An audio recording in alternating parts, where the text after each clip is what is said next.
So my name is Bart Bissler. I'm an ensign on the NOAA ship Rainier.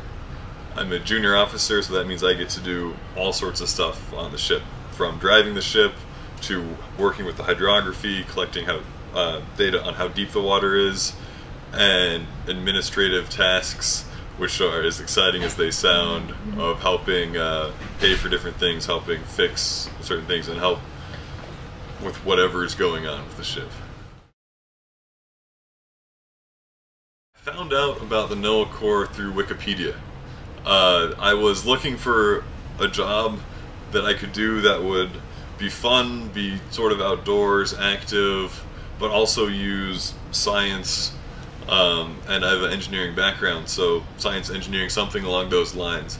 And I was going through different ideas. I was actually looking at the uniformed services of the United States, which there are 7. I only knew of 5. So I clicked on this link in Wikipedia, and one of the things that popped up was the NOAA Corps. So clicked on that and was like, oh, this is really neat. My grandpa had been in the Coast Guard, so the idea of doing something like the Coast Guard has always been something I wanted to do, but I never had a career path that I could identify in the Coast Guard that really would get me where I wanted to go. So this was a really neat way to align that with something very similar, but also utilizing a lot of what I'd learned with engineering. So I'm now a NOAA working diver, which is equivalent to a NAUI Master Diver certification. Diving is always something I've wanted to do but didn't have time or money for. And when I joined NOAA, it was something that I told command that, hey, if there's a chance, I would love to go to dive school.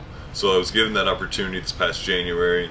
Went to a 3-week dive course where we did over 38 dives over the course of those 3 weeks. So it was very intense, very hard work, but it was awesome. It was in Key West. So we didn't have much time to sit and enjoy the sunshine, but it was still a lot of fun. So as a working diver, we'll do a lot of different kind of work relating to NOAA's mission. That can include fixing the ship. If we catch a line in our propellers or our rudders, then we have to go underwater, cut it free, help the ship get it back underway. We can attach items underwater, remove items that may have been attached. It also has to do with the hydrography. We go out and install tide gauges to collect the data to see how deep the water is, how much water is above our gauge. So it's a lot of different kinds of work. Unfortunately, it's not always in Key West. Right now we're working up in Alaska, where the water is pretty cold. It's about 48 to 62 degrees. So we wear dry suits, so we actually don't even get wet. But you need to wear a lot of layers under there, because if you sit in water long enough, it gets a little chilly. So it's been a lot of fun, but I had to work hard to get here. The best part is just being underwater and being able to hang out underwater. I loved water forever. It's also part of why I'm here with NOAA.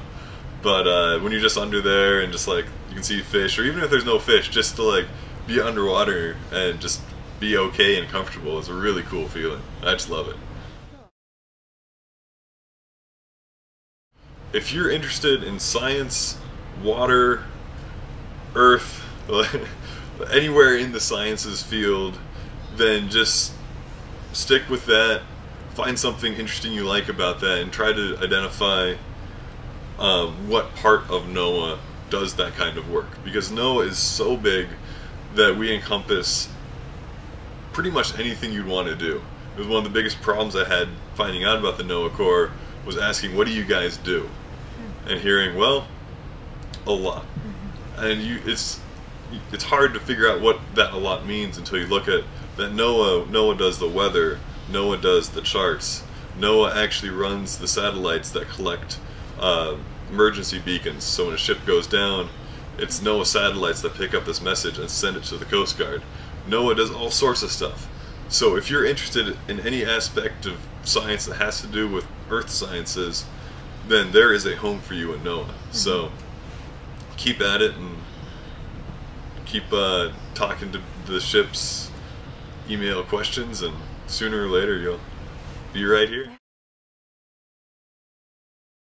Definitely as much science as you can get, and find a science that's interesting. Like there's some, I love engineering, I'm interested in chemistry, but I can't say I really love chemistry. But I decided that I liked engineering, so I learned more about it, and it keeps getting better. So if there's an aspect of science as a whole that you find interesting, I would definitely recommend get as much of it as you can.